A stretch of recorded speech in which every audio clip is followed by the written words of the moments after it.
future.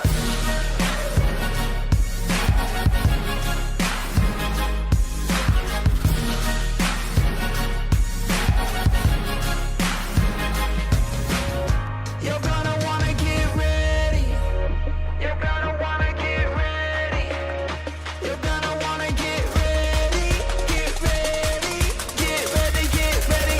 Welcome to the future. Welcome to the future. Welcome to the future. Here we are making history. Higher than we've ever been. You're gonna wanna get ready. Get ready, get ready. Welcome to the future.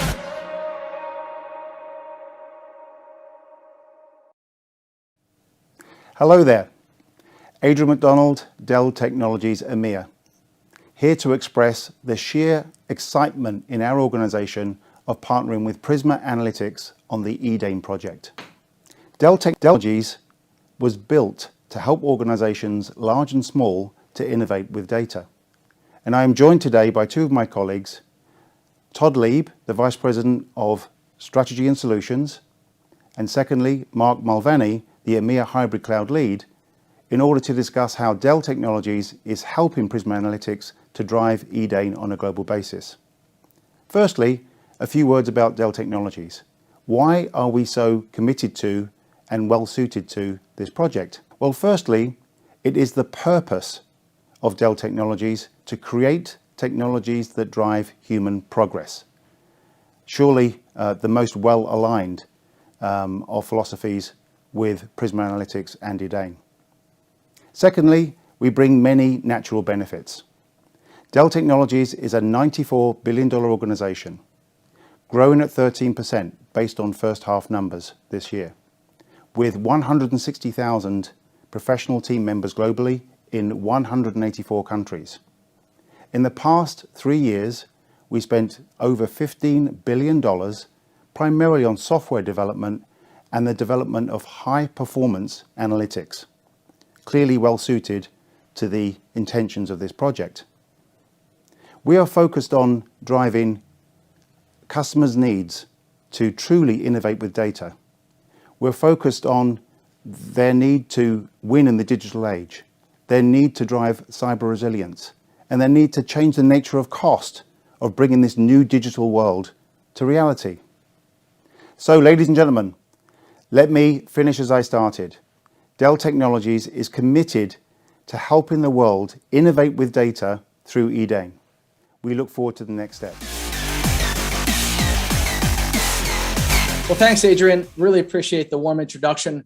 I got to say, I'm excited to be here because as Adrian and I travel around the world, the EMEA, we're meeting with customers, and from the board level to the C level to global architect level of an organization, data is top of mind.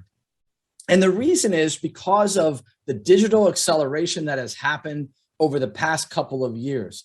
It was moving fast before, but it's absolutely exploded. I'll give you a quick example. In the bottom right corner, you'll see the statistics about grocery stores.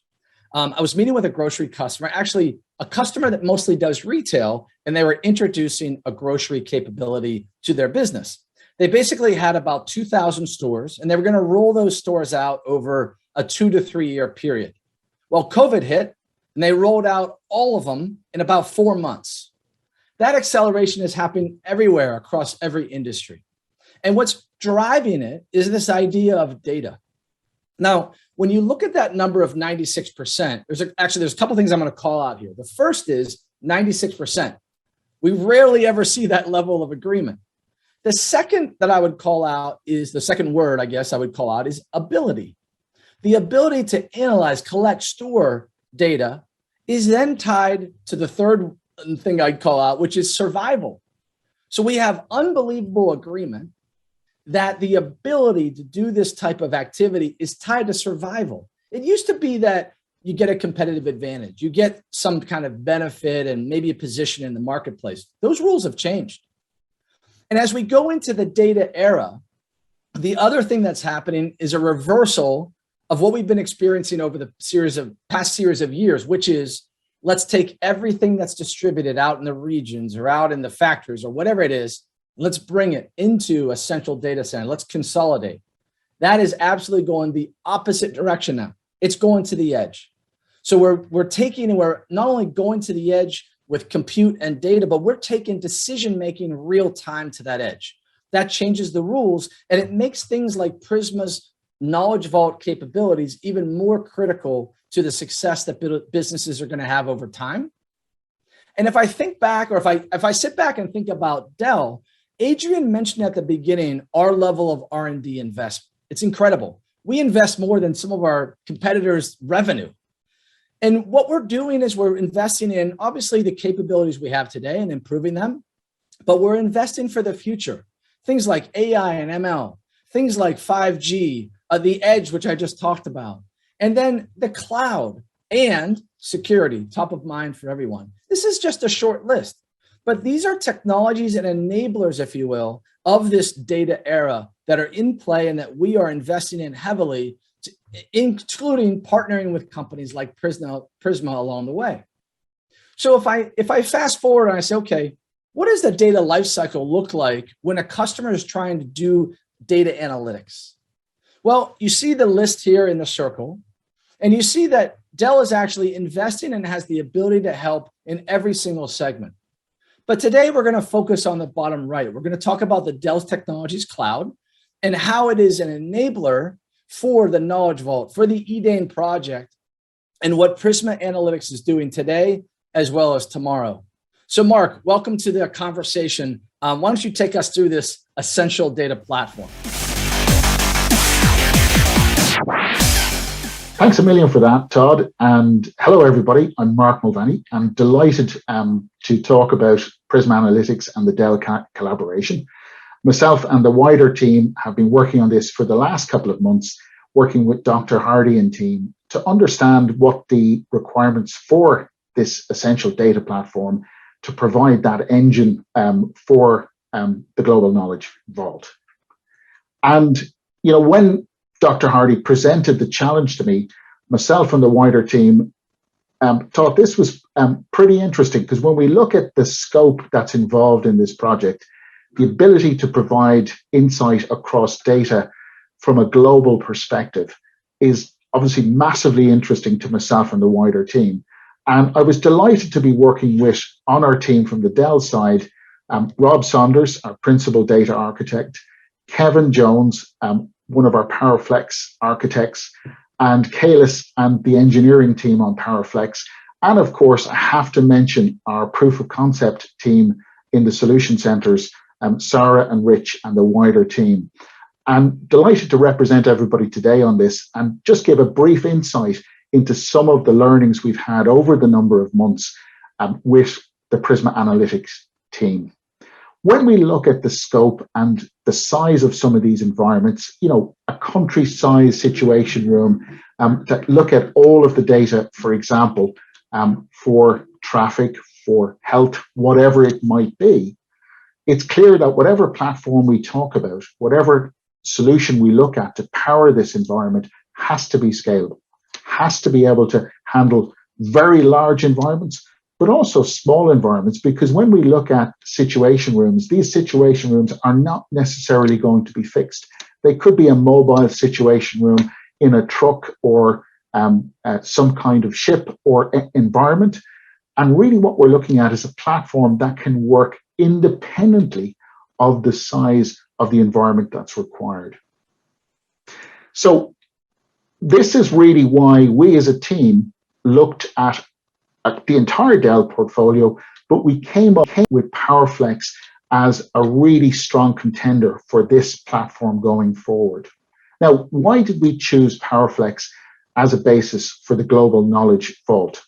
Well, really what we talked about or looked at was the ability to handle both bare metal workloads, virtual workloads, and of course, container workloads as well.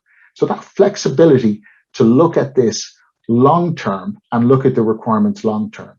You know, one thing that stuck in my head from the first conversation with Dr. Hardy was the fact that, you know, this project, the Edain project, required a database and hardware partner, not for 1 year, not for 5 years, but for multiple decades. So we have to look at a platform that can evolve with the global knowledge vault, that can handle all of these different platform choices.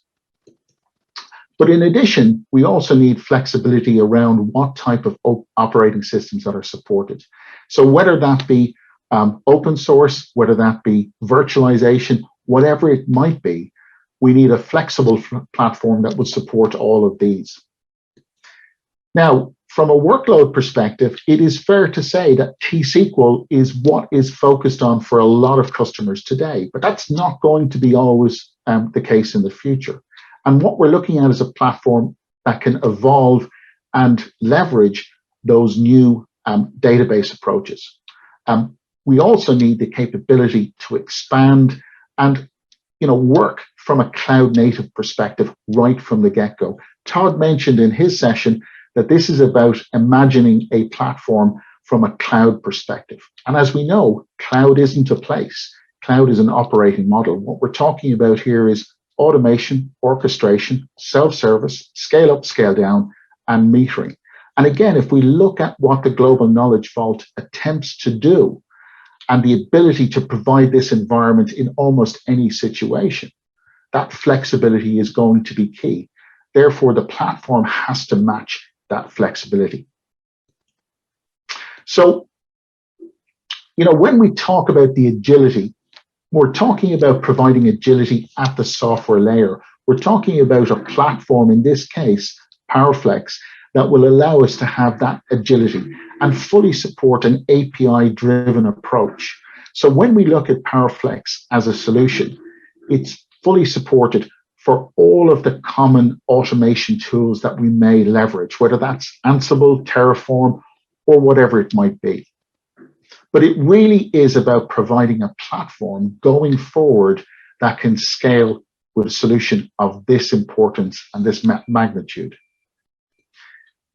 So if we drill into why specifically for data platforms, what we're really saying is it's about scale, the ability to kind of take storage and compute and scale those separately. We're also talking about the ability to be very flexible around the formatting of the data.